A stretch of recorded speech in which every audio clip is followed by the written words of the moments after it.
بسم الله الرحمن الرحيم لم يكن الذين كفروا من أهل الكتاب والمشركين منفكين حتى تأتيهم البينة رسول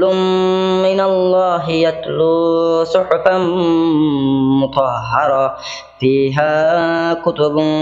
قيمة وما تفرق الذين أوتوا الكتاب إلا من بعد ما جاءتهم البينة وما أمروا إلا ليعبدوا الله مخلصين له الدين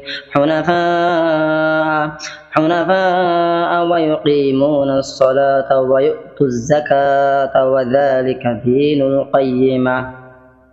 إن الذين كفروا من أهل الكتاب والمشركين في نار جهنم خالدين فيها أولئك هم شر البرية إن الذين آمنوا وعملوا الصالحات أولئك هم خير البرية جزاؤهم عند ربهم جنات عدن تجري من تحتها الأنهار خالدين فيها أبدا رضي الله عنهم